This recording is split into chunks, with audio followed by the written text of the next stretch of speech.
लहणा गुरु नानक देव जी के शिष्य। गुरु नानक जी ने उन्हें करतारपुर में पशुओं का ध्यान रखने की सेवा दी थी, गायों की ध्यान रखने की सेवा दी थी। एक दिन लगातार कई दिनों से बारिश हो रही थी, कई दिनों से।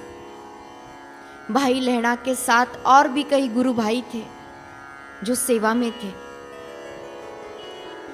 कई दिन से लगातार बारिश होने के कारण पूरी जगह पर कीचड़ कीचड़ हो गया। अब गायों के लिए चारा भी नहीं था, चारा पूरा हो चुका था, पर किसी की हिम्मत नहीं हो रही थी कि इतने कीचड़ में, कीचड़ से भरे चारे को लेकर आने की। पर भाई लहणा, जिन्होंने अपने गुरु को ही सर्वस्व माना था, जिनके लिए गुरु का आदेश ही सर्वोपरि था और जिनका जीवन ही गुरु सेवा था, वो भाई लहणा ऐसी कीचड़ में भी किसी बात की परवाह किए बिना चारा लेने गए। और जब वापस लौटे तो उनका पूरा शरीर कीचड़ से भर चुका था, पर उन्होंने उसकी परवाह नहीं की और अपनी सेवा पूर्ण की। एक दिन गुरु नानक जी ने कीचड़ से भरे गड्ढे में अपनी कांसे की कटोरी फेंक दी और अपने पुत्रों को और शिष्यों को आदेश दिया कि वो कटोरी लेकर आओ। पर सबने देखा कि घुटनों तक कीचड़ से भरा ये खड्डा, इसमें कैसे जाएंगे। पर जो अपने गुरु से प्रेम करता है, स्वयं से अधिक जो अपने गुरु को चाहता है, ऐसा शिष्य कैसे रुक सकता था। भाई लहणा ने कुछ भी सोचे बिना, कुछ भी विचारे बिना उस गड्ढे में प्रवेश किया और वो कांसे की कटोरी गुरु की लेकर गुरु को दी। एक दिन आश्रम में कुछ लोग आए थे दर्शन करने, पर लंगर भोजन पूरा हो चुका था और काफी दूर से चलते आ रहे थे भक्त, उनको भूख लगी थी। तो गुरु नानक जी ने कहा, सामने ही कीकर का पेड़ था, कांटों से भरा हुआ कीकर का पेड़। गुरु नानक जी ने अपने पुत्रों को कहा कि पुत्रों, इस पेड़ पर चढ़ जाओ और डाली को हिलाओ तो इसमें से विभिन्न प्रकार की मिठाइयाँ टपकेगी और वो मिठाइयाँ इन लोगों को खिलाओ। नानक जी के पुत्र उनके तरफ देखने लग गए कि पिताजी क्या कह रहे हैं। भला कीकर के पेड़ को हिलाने से कोई मिठाइयाँ टपकेगी? और उन्होंने पिताजी की ये बात को सुनकर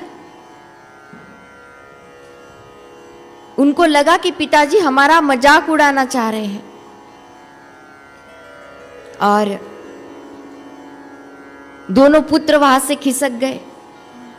कुछ शिष्यों को आदेश किया, उन शिष्यों को लगा कि गुरु हमारा मजाक उड़ाना चाहते हैं, ऐसा कभी हो सकता है क्या?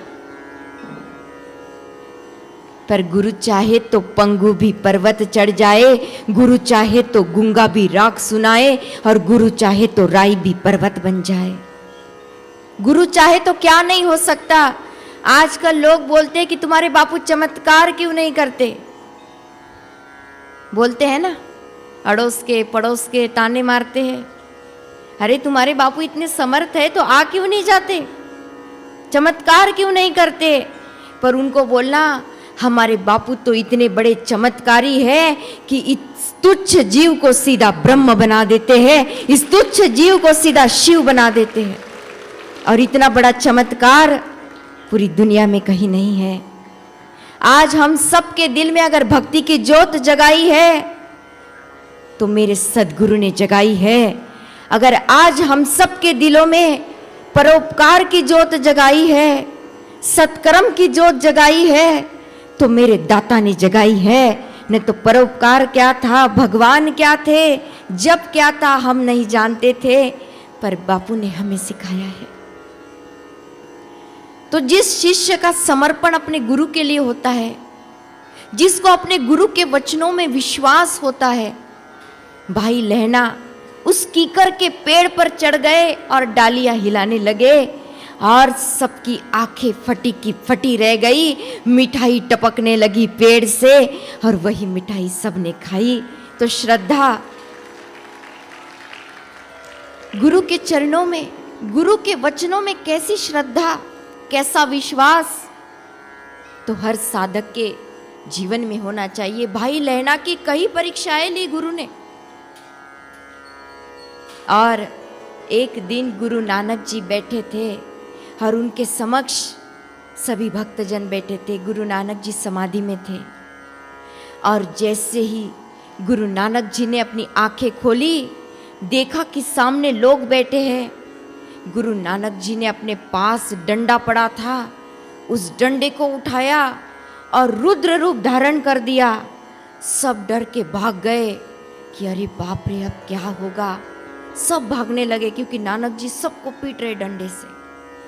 पर उनके पुत्र, उनके कुछ शिष्य और उनमें कुछ एक शिष्य भाई लहना भी थे जो उनके साथ चल पड़े।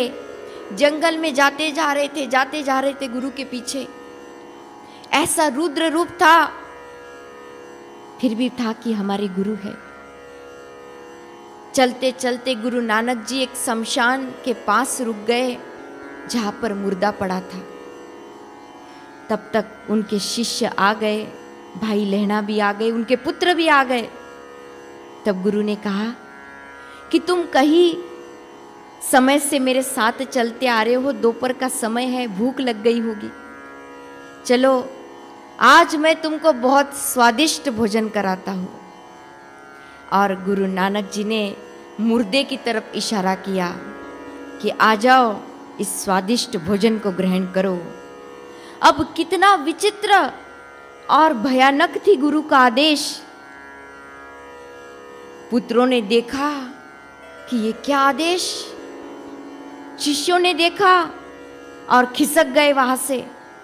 पर भाई लहना तो गुरु के पास खड़े रहे और गुरुदेव को पूछा कि गुरुदेव, इस मुर्दे को मैं पैर से खाना शुरू करूं या सिर से खाना शुरू करूं? गुरुदेव ने कहा पैर से खाना शुरू कर।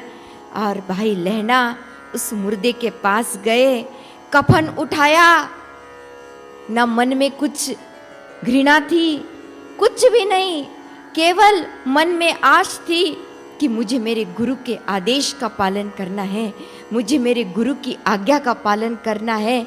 कफन उठाया तो कुछ भी नहीं था और गुरु नानक जी ने भाई लहना को अपने सीने से लगा लिया कि तू परीक्षा में उत्तीर्ण हो गया मेरे पुत्र, और अंग से लगाया, इसलिए उनका नाम अंगद देव पड़ा और वही गुरु गद्दी का अधिकारी बने।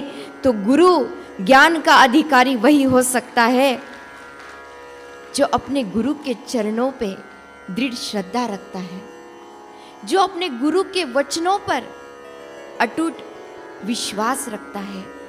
गुरु ने कह दिया